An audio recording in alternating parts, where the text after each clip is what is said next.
Achoor University. 운영 관리 맡고 있는 김승환 교수입니다. 이번 학기 생산운영 관리 과목 자체가 아마 처음 접하시는 분들은 좀 어렵게 느껴지실 수 있을 것 같아요. 네, 그래서 이번에 그 동영상을 제작을 하면서 어떤 구체적인 자세한 내용들을 그냥 이 시간에 하는 것보다는 사실 지금 중간고사 이후에 기말고사 볼 때까지 모든 내용이 하나의 큰 그림으로 이어져 있고, 특별히 이제 그것들이 다 이제 실무에서 직접적으로 도움이 될 수 있는 내용들이라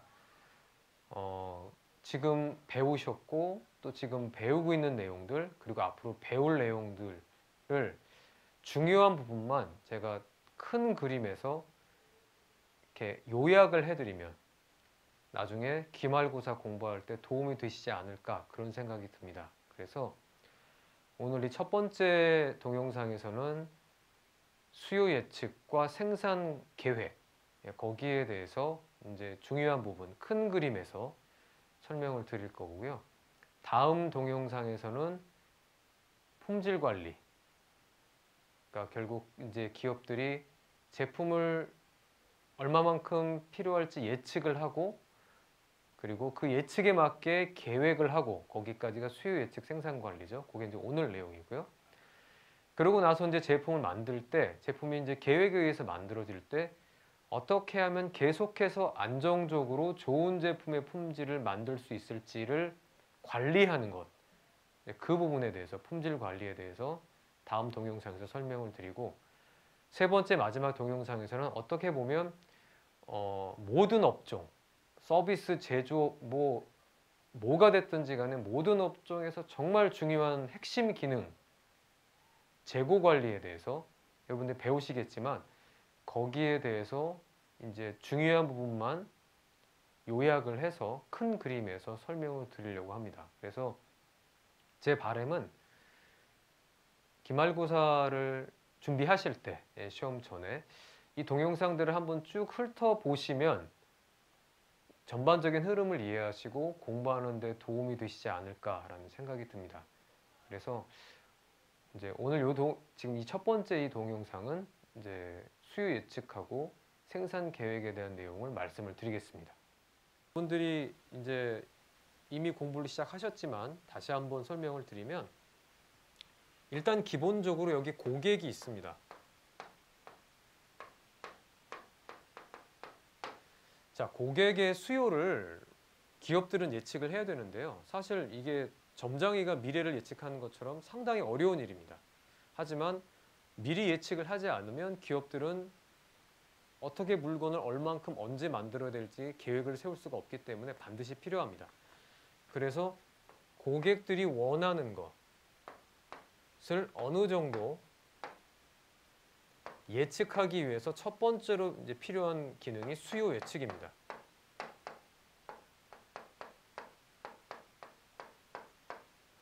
그래서 여러분들이 이제 수요 예측에 대해서 어느 정도 배우긴 하셨는데요. 그래서 수요 예측에서는 기본적으로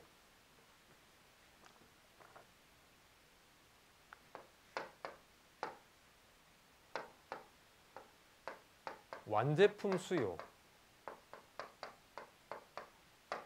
예측을 하게 됩니다.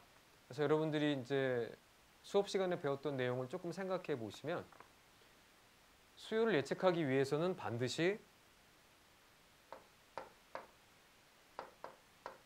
데이터가 필요합니다. 이제 뭐 과거 판매 데이터 이런 게 필요한 거죠. 그래서 그 데이터를 가지고 적절한 방법을 찾는 게 사실 가장 중요합니다.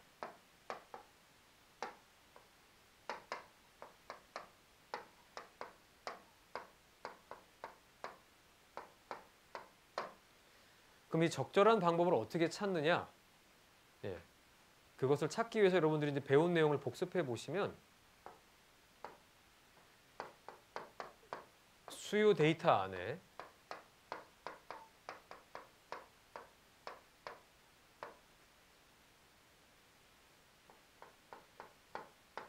선형 추세,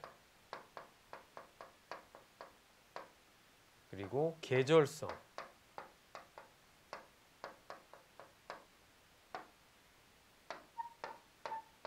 있는지,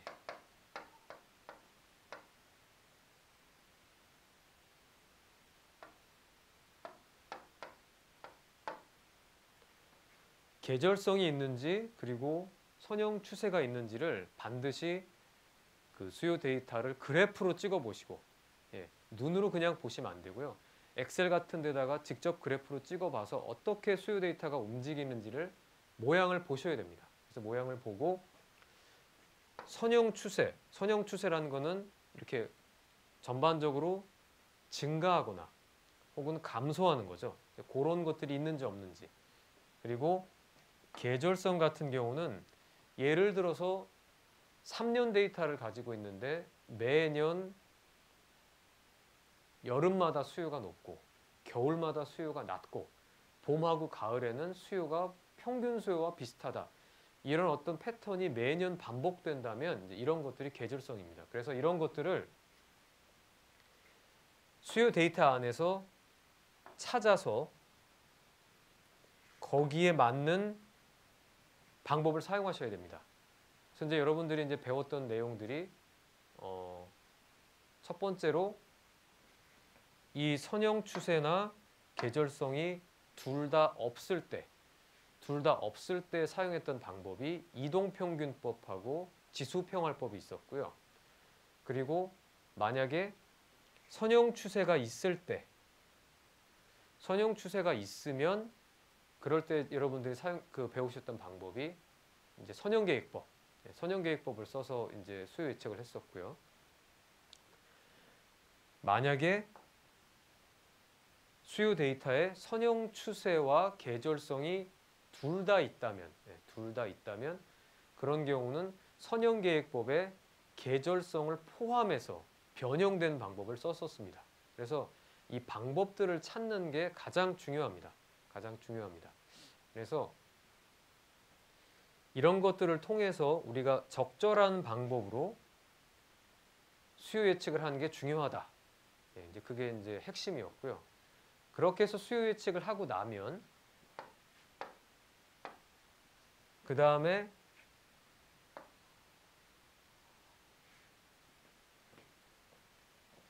나온 수요 예측을 바탕으로 생산 계획을 세워야 됩니다.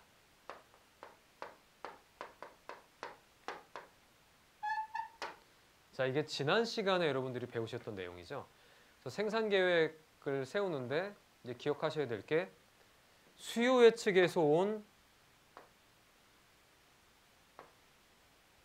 데이터가 생산 계획의 인풋으로 사용된다는 겁니다. 그러니까 연결돼 있다는 거죠. 그래서 두 개가 긴밀히 연결이 돼 있고 지난번에 여러분들이 보셨던 그 엑서사이즈 때 그래서 여러분들이 풀어봤던 문제가 수요 예측하고 생산 계획이 연결돼 있었습니다. 왜냐하면 이게 항상 인풋 아웃풋의 관계를 갖고 있기 때문에 그래서 생산 계획을 세우는 거를 이제 지난번에 이제 공부를 하셨습니다. 그래서 이 경우에 생산 계획 안에 들어가는 이제 기본적인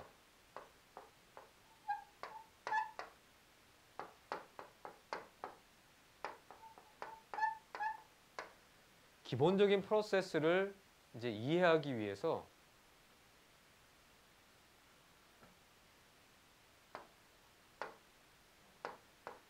MRP라는 생산관리 혹은 생산 계획에서 사용되는 기법을 여러분들이 배우셨습니다. 그래서 그 기법을 여러분들이 이제 직접 그때 보시면서 기억해 보시면 몇 가지 중요 요소들이 있습니다. 첫 번째는 방금 설명드린 수요 예측 데이터가 있고요. 그리고 계약을 맺고 있는, 계속 거래를 하고 있는 고객들한테서 받는 확정 주문이 있었고, 그 다음에 물류센터 같은 데서 이제 넘어오는 재고에 대한 정보, 재고가 얼만큼 남아있는지, 그리고 그 제품을 만든 사람들, 디자인한 사람들이 이 제품이 어떻게 구성되는지를 설명해주는 제품 명세서, BOM이라는 거, 그런 게 합쳐져서 이제 일단은 먼저 완제품 생산 계획이 나오고, 그리고 나서 완제품 생산 계획이 나오면 완제품 생산 계획을 바탕으로 그 안에 들어가는 모든 부품들의 생산 계획이 나오게 돼 있습니다.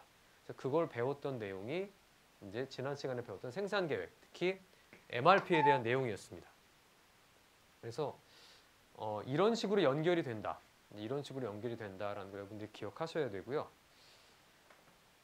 이제 여기까지를 해서 이제 기본적으로 생산 계획에 의해서 이제 제품이 생산이 됩니다.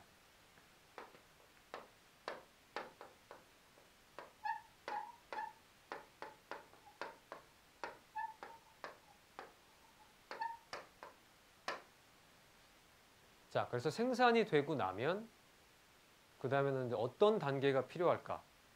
이제 그 부분에 대해서 다음 동영상에서 설명을 드리겠습니다. 수고하셨습니다.